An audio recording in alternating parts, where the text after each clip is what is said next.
अंग्रेजी माध्यम के भ्रमजल के एपिसोड में आप लोग का स्वागत है। आज हम इसका फर्स्ट चैप्टर पढ़ने वाले हैं। संक्रांत सानू के द्वारा लिखा गया है अंग्रेजी माध्यम का भ्रमजाल।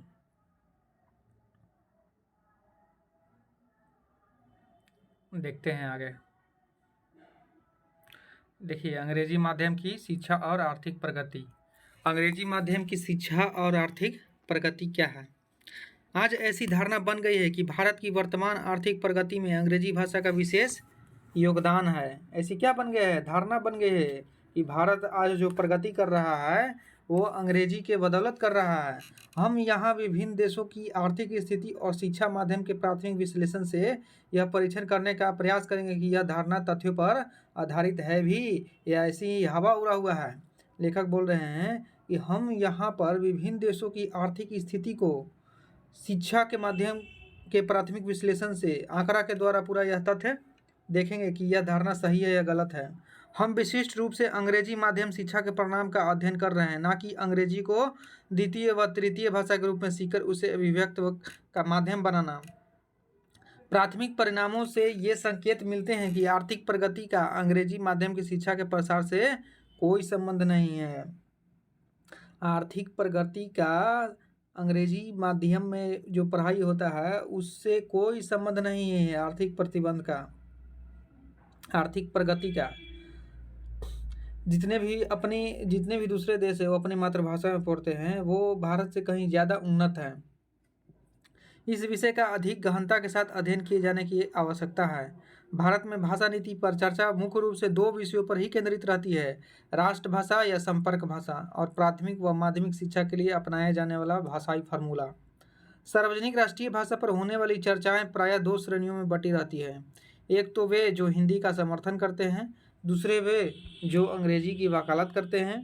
हिंदी को राष्ट्रीय भाषा के रूप में स्थापित करने के पक्षधर इसे सांस्कृतिक और राष्ट्रीय महत्व के साथ जोड़ते हैं, तो अंग्रेजी समर्थक प्रगति आधारित आर्थिक अवसरों और अंग्रेजी प्रयोग को वैश्विक अपरिहार्यता का तर्क देते हैं। अंग्रेजी अपनाना व व्यवहार करना दोनों ही का पर्याप्त शैक्षणिक अध्ययन नहीं हुआ। भारतवर्ष में भले ही जातिवाद संबंधित ढेरों मुद्रित सामग्री उपलब्ध है, परंतु भारतीय शहरों में अंग्रेजी भाषा आधारित सामाजिक ध्रुवीकरण और अंग्रेजी जातिवाद का कोई विशेष शैक्षणिक अध्ययन नहीं मिलता। भारत में अंग्रेजी आधारित ध्रुवीकरण का समाज वैज्ञानिक अध्ययन का अभाव है। अंग्रेजी के ज्ञान और अंग्रेजी उच्चारण के आधार पर सामाजिक स्तर पर वर्ग विन्यास के साथ साथ तदनुरूप सामाजिक भेदभाव आश्चर्यचकित करते हैं। ये अंग्रेजी माध्यम में पढ़े लोग क्या करते हैं? बहुत ही ज़्यादा भेदभाव करते हैं। ये लेखक भी स्वीकार कर चुके हैं कि हम भी ऐसा ही करते थे एक समय, मगर धीरे धीरे हमको सुधार हुआ। तो अंग्रेजी के ज्ञान और अंग्रेजी के उच्चारण के आधार पर सामाजिक स्तर पर वर्ग विन्यास के साथ क्या हो रहा है? तदनुरूप सामाजिक भेदभाव आश्चर्यचकित कर देते हैं। अर्थात सामाजिक भेदभाव के कारण समाज जो है अलग अलग भागों में बंट रहे हैं।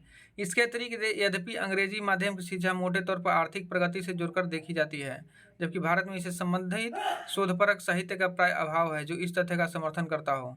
बोल रहे हैं कि यह ऐसा कोई आंकड़ा नहीं है कि अंग्रेजी माध्यम की शिक्षा जो है आर्थिक प्रगति से जोड़कर देखा जाए, जबकि भारत इसे शोधपरक साहित्य का प्राय अभाव है। फिर भी मानता है भारत क्या कि आर्थिक प्रगति का आधार अंग्रेजी ही है, जो साइंटिफिकली प्रूफ नहीं हुआ है। उदाहरणतः क्या भारत में अंग्रेजी माध्यम की शिक्षा का प्रसार जीडीपी दर की वृद्धि में सहायक अथवा अवरोधक बन गया है? ऐसे अनेक अध्ययन हुए जिनमें शिक्षा की दर को विश्वव्यापी प्राथमिक शिक्षा व आर्थिक प्रगति के साथ जोड़कर देखने का प्रयास किया है, परंतु विशेष रूप से शिक्षा के माध्यम और आर्थिक आंकड़ों से उनकी संबद्धता संबंधी अध्ययन प्रायः उपलब्ध नहीं है। यह लेख भारत में अंग्रेजी माध्यम के इन्हीं दोनों पक्षों के आधार बनाकर आकलन करता है। आशा है कि यह उन्हीं प्रश्नों का अधिक गहनता के साथ अध्ययन कर पाने में प्रेरक सिद्ध होगा। भाषा का अर्थसूत्र। यदि अंग्रेजी किसी राष्ट्र की राजभाषा अर्थात सरकारी कामकाज की भाषा बनती है, तो क्या उससे वहाँ की आर्थिक प्रगति में सहायता अथवा अवरोध उत्पन्न हो सकता है? आर्थिक स्थिति भाषा को कैसे प्रभावित करती है, यह अध्ययन करने के लिए हमने विभिन्न देशों को जीएनपी और राजभाषा की तुलना की। इससे हमें चौंका देने वाले परिणाम मिले। आइए हम प्रति व्यक्ति जीएनपी के आधार पर विश्व के कुछ ऊंचे व निम्न श्रेणी के देशों का उनकी राजभाषा के साथ जोड़कर अवलोकन करें। प्रति व्यक्ति मापदंड के आधार पर बहुत कम जनसंख्या वाले देशों के परिणाम अधिक अर्थपूर्ण नहीं होंगे। यह सोचकर हमने 50 लाख से कम जनसंख्या वाले देशों को इस सूची में नहीं रखा। हमने प्रति व्यक्ति जीएनपी के आधार पर उपलब्ध सूची में से प्रथम 20 व अंतिम 20 देशों को चुना है। देखिए अंग्रेज सर्वाधिक धनी 20 देश का हम देखते हैं कि प्रति व्यक्ति जीएनपी कितना है। और देखिए सर्वाधिक 20 देश धनी देश, ये सभी अपनी पढ़ाई जो है क्या मातृभाषा में ही करते हैं। जैसे देखिए स्विट्जरलैंड का जो प्रति व्यक्ति जीएनपी है 38,380 है। और जनभाषा भी जर्मन, फ्रेंच, इटालियन है। और राजभाषा भी है डेनमार्क भी इसी तरह से है, डेनिश है। जनभाषा भी डेनिश बोलता है और मातृभाषा भी डेनिश है। सब ऑफिशियल पढ़ाई लिखाई सब डेनिश में होता है। जापान में होता है। अमेरिका अंग्रेजी वगैरह चलता है। Sweden Swedish. इस तरह से इतना आंकड़ा दिया गया है 20 धनी देश में, जहाँ पर जीएनपी बहुत ही ज़्यादा है, हाई है। जीएनपी ज़्यादा हाई क्यों है? क्योंकि ये सब अपने ही भाषा में पढ़ते हैं पढ़ाई। कौन सी भाषा? मातृभाषा। जहाँ का जो जैसे भारत है तो यहाँ पर बहुत सारे राज्य है, बहुत सारे राज्य के अलग अलग अपनी भाषा है, तो वो अपनी अपनी भाषा में पढ़ाई करें। और हिंदी को एक नेशनल लेवल पर इसको प्रसारित करना चाहिए, सबको सीखना चाहिए, ताकि पूरे इंडिया पूरे इंडिया के लोग जो हैं, भारत के लोग हैं, उनसे संपर्क किया जाए हिंदी भाषा के द्वारा ही, न कि अंग्रेजी के द्वारा। अंग्रेजी को जड़ से उखाड़ देना है, यही हर भारतीय का कर्तव्य होना चाहिए। अभी गुलामी के भाषा को क्यों हम ढोते रहे अभी तक? अंग्रेजी का कोई आवश्यकता नहीं भारत में पढ़ने के लिए। जो पढ़ना चाहते हैं स्वेच्छा से, उसके लिए एक अलग बना दिया जाएगा विभाग। जैसे भारत में जर्मन भी होता है, रशियन भी होता है। जो सीखना चाहता है लैंग्वेज के तौर पर सीख सकते हैं। बाकी जियोग्राफी भी, सिविक्स भी, इकोनॉमिक्स भी सब इंग्लिश भाषा में ही पढ़े। ऐसा क्यों? मातृभाषा में पढ़ने वाला आज विद्यार्थी जो है हायर एजुकेशन नहीं ले सकता है, IIT नहीं कर सकता है, IIM नहीं कर सकता है, मेडिकल नहीं कर सकता है, इंजीनियरिंग नहीं कर सकता है। ये कितने हम अपने ही कुल्हाड़ी पर पैर मार रहे हैं। भारतवासी, अपने भारत के लोग अपने ही देश के कुल्हाड़ी पर क्या कर रहे हैं? कुल्हाड़ी मार रहे हैं, अपने ही देश पर कुल्हाड़ी मार रहे हैं और आर्थिक प्रगति से वंचित हो जा रहे हैं। यही कारण है कि भारत में आज भी भूखमरी चरम सीमा पर है, गरीबी चरम सीमा पर है, लूट भ्रष्टाचार वगैरह बहुत सारा चीज़ है जो चरम सीमा पर है। तो हम तो अपने ही भारत देश के विद्यार्थी को विधवता को क्या कर दे रहे हैं? पैरों तले रौंद दे रहे हैं, उनको आगे बढ़ने नहीं दे रहे हैं। इसका सबसे बड़ा कारण है मातृभाषा में पढ़ाई नहीं होना। उस शिक्षा में नॉर्मल तक पढ़ाई होता है, फिर उसके बाद नहीं होता है। उस कारण से वो आगे पढ़ाई नहीं कर पाते हैं और पीछे रह जाते हैं।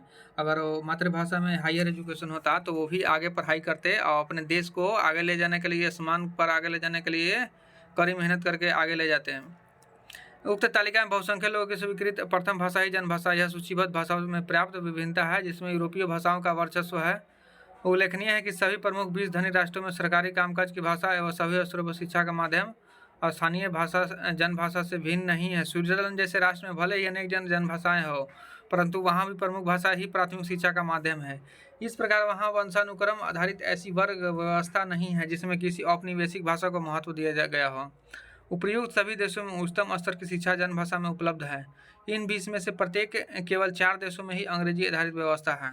शेष अधिकांश देशों में उच्चतर शिक्षा गैर अंग्रेजी स्थानीय भाषा में बड़ी कुशलता के साथ चलती है। प्रमुख 20 देश केवल यूरोपीय भाषाओं तक ही सीमित नहीं। जापान और कोरिया में विज्ञान सहित शिक्षा माध्यम हेतु अंग्रेजी जैसी किसी और गैर जन भाषा को नहीं चुना गया, बल्कि वे अपनी निज स्थानीय भाषा के प्रयोग द्वारा आर्थिक प्रगति के पथ पर अग्रसर हो रहे हैं। प्रमुख 20 देश केवल यूरोपीय भाषाओं तक ही सीमित नहीं है। जापान कोरिया में देख लीजिए, वो विज्ञान सही शिक्षा माध्यम हेतु अंग्रेजी जैसे किसी गैर जन भाषा को नहीं चुना गया। इस कारण से वो जापान और कोरिया जो है बुलंदी छू रहा है अपना देश के। स्विट्जरलैंड और इजराइल दोनों ही बहुभाषी राष्ट्र है वहाँ, परंतु वहाँ भारत जैसी स्थिति नहीं है। वहाँ कुछ एक लोगों द्वारा बोली जाने वाली किसी विदेशी भाषा का वर्चस्व नहीं है। इजराइल द्वारा भाषा के चयन का विषय विशेष रूप से अनुकरणीय। इस संबंध में हम आगे विस्तार से चर्चा करेंगे। निर्धन 20 देश देखिए, वो दूसरे की भाषा पढ़ता है।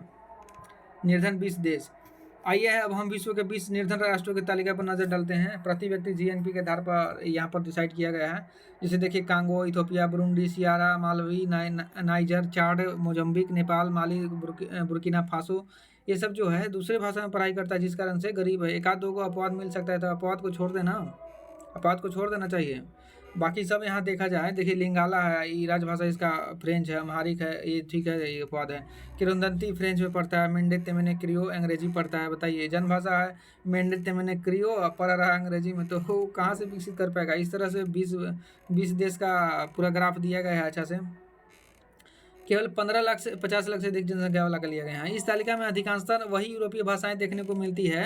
अंतर निसंदेह स्पष्ट है कि इन 20 देशों में आधे से अधिक देशों के लोगों द्वारा बोली जाने वाली भाषाएं राजभाषा के रूप में स्वीकृत ही नहीं। यद्यपि मालावी के चिचेवा जैसी भाषा सरकारी स्तर पर स्वीकृत है, तो भी सरकारी कामकाज और उच्च शिक्षा की प्राय भाषा औपनिवेशिक भाषा है। उदाहरणार्थ, मालावी में कुल 4 विश्वविद्यालयों में प्रमुख मालावी विश्वविद्यालय है। इसकी वेबसाइट पर विश्वविद्यालय कार्य व उसमें प्रवेश के उद्देश्य से छात्रों के स्तर के आकलन हेतु परीक्षा का उल्लेख है, जिसके अंतर्गत विशेष रूप से अंग्रेजी भाषा का कौशल आंकने का प्रावधान है। स्वाभाविक है कि विश्वविद्यालय का स्तर केवल अंग्रेजी भाषा के ज्ञान से ही प्रदर्शित किया जा सकता है, जबकि उस देश की भाषा चिचेवा में प्रवीणता अप्रासंगिक हो जाती है। यहाँ तक कि मलावी विश्वविद्यालय की वेबसाइट पर कहीं चिचेवा का उल्लेख तक नहीं है। इसके विपरीत इजराइल की अपनी भाषा हिब्रू माध्यम वाली टेक्नीशियन विश्व की प्रमुख तकनीकी संस्थाओं में से एक है। उसकी वेबसाइट पर स्पष्ट लिखा है कि राष्ट्र की राजभाषा जनभाषा हिब्रू है। टेक्नियन में अध्ययन हेतु भाषाई माध्यम भी यही है। सर्दी अथवा वसंत शिक्षण पाठ्यक्रम सेमेस्टर स्वीकृत बाहरी विद्यार्थियों को अध्ययन प्रारंभ करने से पूर्व टेक्नियन में 5 सप्ताह के संगहन माध्यम भाषा पाठ्यक्रम में भाग लेना होगा। टेक्नियन हिब्रू माध्यम को दृढ़तापूर्वक बढ़ावा देने वाला एक विश्व स्तरीय तकनीकी संस्थान है। आज भारत में जिस प्रकार से संस्कृत भी बिल्कुल ही विलुप्त होता जा रहा है, उसी तरह से इजराइल में हिब्रू भाषा था जो बिल्कुल ही विलुप्त हो रहा था। बाकी इजराइल जो है वो अपने हिब्रू भाषा को दृढ़ता देने के लिए टेक्नियन माध्यम का विस्तार किया, जिसके कारण से वो अपने हिब्रू भाषा में ही सब चीज़ पढ़ाई करने लगे। परंतु इसके बावजूद निर्धन देशों ने यह मिथ्या भ्रम पाला हुआ है कि अंग्रेजी और केवल अंग्रेजी ही विकास का आधार है। इजराइल अपना हिब्रू भाषा में पढ़कर वो बहुत ही विकसित राष्ट्र बन चुका है। निर्धन राष्ट्रों की इस तालिका में अधिकतर देशों में भारत की तरह ही श्रेणीगत वर्ग व्यवस्था है, वहाँ जहाँ औपनिवेशिक शासकों की भाषा और संस्कृति को स्थानीय भाषाओं की तुलना में महत्व प्राप्त है। वहाँ उच्च शिक्षा, व्यापार, सरकारी और न्यायिक कार्रवाई बहुसंख्यक लोगों द्वारा बोली जाने वाली भाषाएं से भिन्न मुख्यतः औपनिवेशिक भाषा में संचालित होती है। उच्च वर्ग के लोग औपनिवेशिक भाषाई विद्यालयों में जाते हैं, जहां वहां की शब्दावली तथा विचारों से प्रभावित हो वैसे ही व्यवहार करते हैं, जिसके अंतर्गत स्वयं को श्रेष्ठ व स्थानीय भाषा के लोगों को हे दृष्टि से देखते हैं। यहाँ ध्यान देने योग्य, देखिए ये जो है ये अपवाद है इतना।